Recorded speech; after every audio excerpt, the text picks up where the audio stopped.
Programa Ambiente Sustentável.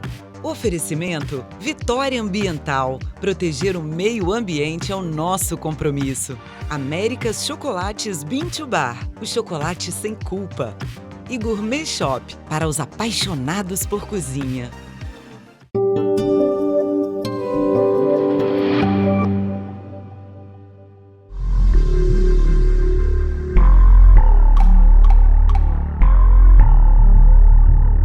Plástico. Ele está presente no nosso dia a dia, seja numa sacolinha de supermercado, uma garrafa d'água, nas embalagens ou na produção de um brinquedo.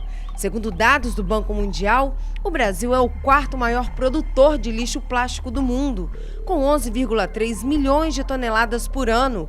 Fica atrás apenas dos Estados Unidos, China e Índia.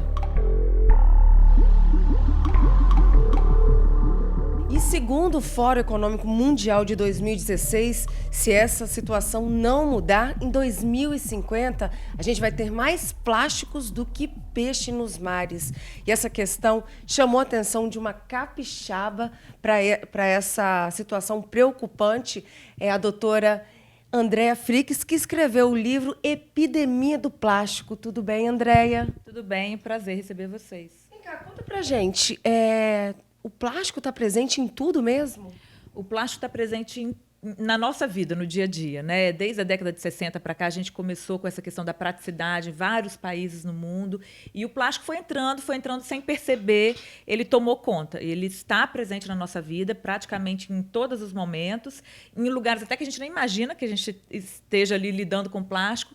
E hoje a gente tem, Lu, uma questão ambiental muito grave, que eu alerto no livro que você acabou de mostrar, que é a questão dos microplásticos. Então, a gente tem o plástico que a gente vê, mas tem também o plástico que a gente não vê, que está presente, que tem um tamanho menor que 5 milímetros e que é capaz, inclusive, de penetrar na célula humana, é onde a gente agora tem mais direcionados os nossos olhares, o nosso estudo. Na água que a gente toma ou no ar que a gente respira, pode ter então, esse microplástico? Pode ter, e já temos vários artigos que mostram os microplásticos presentes no sal de cozinha, presente em chás, presentes na água, em várias amostras de água que já foram coletadas, estudadas no mundo todo. A gente tem alguns dados mais recentes mostrando que até no gelo da Antártida, então o animal lá daquela região, ele já está tendo contato com os microplásticos através do gelo. Então, é algo que a gente precisa realmente parar para pensar. Você fala aqui no livro do bisfenol, que é o BPA. O que seria isso? O bisfenol A, ele é um composto orgânico que está presente no policarbonato, na resina epóxi, que vai estar diretamente ou indiretamente em vários tipos de plástico. Ele dá uma liga para o material. Ele é muito barato, ele é muito seguro, ele dá flexibilidade, rigidez também, em alguns momentos, depende como ele é usado, em alguns tipos de plástico. Então, ele é usado universalmente. Na verdade, em alguns países, ele já foi abolido. A gente já tem no Brasil, por exemplo, algumas leis, algo no sentido de não utilizar em produtos para crianças, mas a gente sabe que ele está presente aí em várias situações, em vários momentos da nossa vida, inclusive que as crianças e gestantes têm contato. Daqui a pouco a gente volta com o bate-papo sobre o livro Epidemia do Plástico.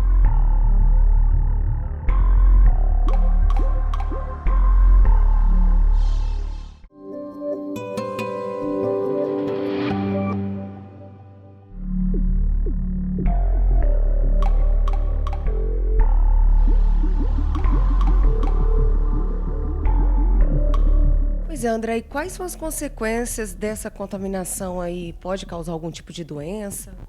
As consequências são muitas. Na verdade, existem consequências e elas variam. Porque o que acontece? Ele age no nosso corpo, eu vou falar uma palavrinha e eu explico, que como um disruptor endócrino. O bisfenol A, ele age como se fosse um estrogênio, que é o hormônio feminino. E não é só ele, Lu, tem vários outros, tá? É porque o meu foco de trabalho no doutorado na Universidade Federal do Espírito Santo foi com o bisfenol A. Mas existem outros em outros tipos de plástico. Ele age como se fosse um estrogênio, uma molécula do hormônio feminino, feminino no organismo. Quando essa contaminação acontece, em todas as fases da vida ela é prejudicial, até porque a gente vai se contaminando com pequenas subdoses, né, com subdoses, com pequenas doses ao longo da nossa vida. Mas o que eu mostrei no meu doutorado é que quando isso acontece na gestação, no aleitamento materno e nos primeiros anos de vida, essas consequências são mais graves, são maiores, são mais difíceis. Então, elas vão desde o aumento do risco para câncer de mama, para outros tipos de câncer, puberdade precoce, obesidade, porque aumenta o número das células adiposas, alterações na tireoide, diabetes. E no meu doutorado eu mostrei também, porque dessa parte endócrina é muito bem documentada na literatura científica internacional há muitos anos, tanto é que alguns países já aboliram o uso por conta dessas evidências científicas, mas no meu doutorado a gente mostra também que ele aumenta os níveis de pressão arterial, causa doença cardiovascular, faz o que a gente chama de disfunção no endotélio, nos nossos vasos, levando a uma série de doenças cardiovasculares também. Gente, olha, eu tô assustada. Realmente o plástico ele está presente em tudo e as consequências são gravíssimas. A gente vê que é um livro aí científico, mas com uma linguagem bastante fácil para qualquer pessoa entender, né? É isso. Esse é o meu quarto livro, na verdade, Lu, e eu tenho como característica isso. Eu converso com o leitor, eu escrevo como se eu estivesse conversando com o leitor. Então, esses dias mesmo, uma médica que leu esse livro falou para mim assim, André, parece que a gente está conversando e você está contando a história do plástico. Então, no livro, ele é extremamente científico. Eu fiz uma revisão de mais de 200 artigos para escrever esse livro ao longo de 2 anos.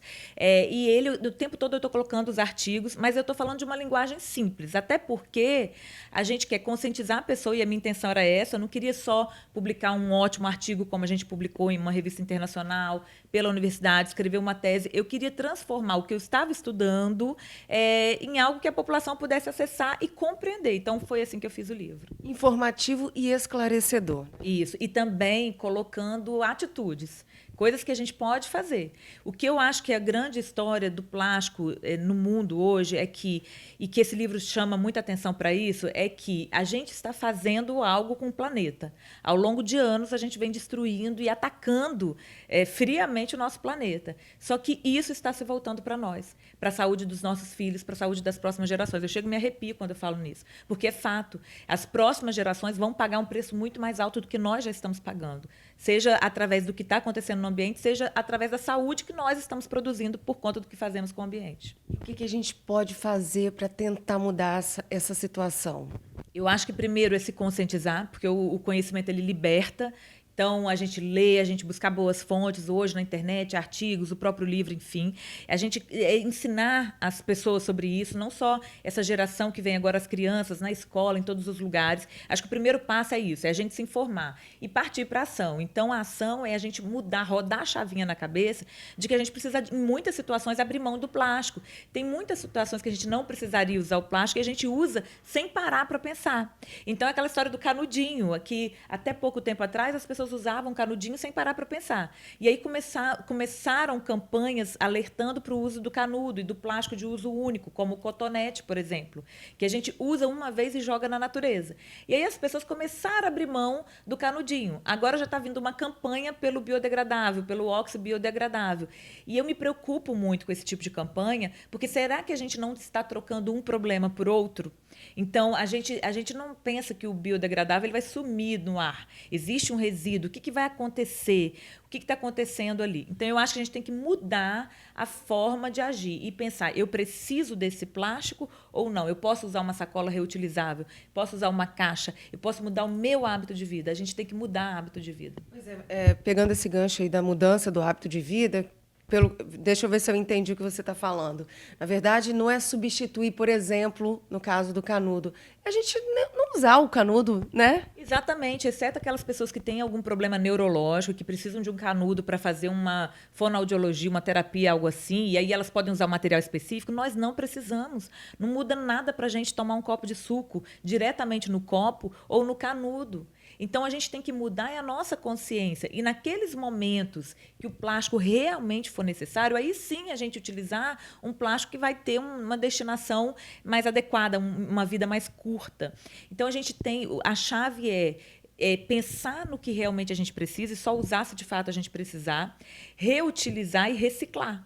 Porque a gente tinha que estar preocupada, as autoridades têm que estar preocupadas em dar uma destinação ao plástico que a gente já tem. E se a gente mudar esse paradigma e começar a pensar em outras maneiras de produzir outros tipos de plástico, a gente talvez esteja trocando um problema por outro que a gente ainda vai descobrir qual é. E, doutora, a questão da reciclagem é muito baixa ainda no Brasil, né? Esse é um grande problema, não só no Brasil, como no planeta. Cerca de 9 a 14% do lixo, do plástico colocado no planeta é reciclado e só 2% reutilizado. Mais que 50%, cerca de 52% a 53% é jogado nos oceanos. Vira lixo que vai acabar sendo jogado nos oceanos de alguma forma. Algum percentual é jogado diretamente no oceano e cerca de 52% vira lixo. Então, é isso que a gente tem que parar para pensar.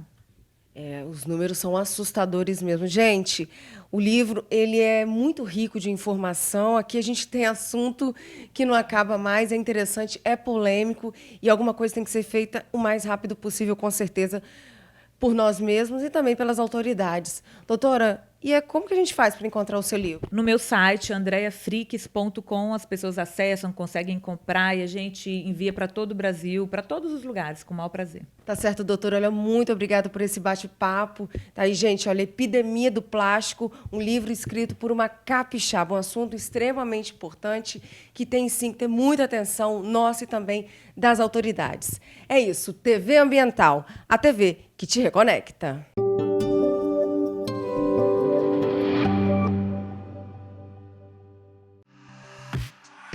Programa Ambiente Sustentável.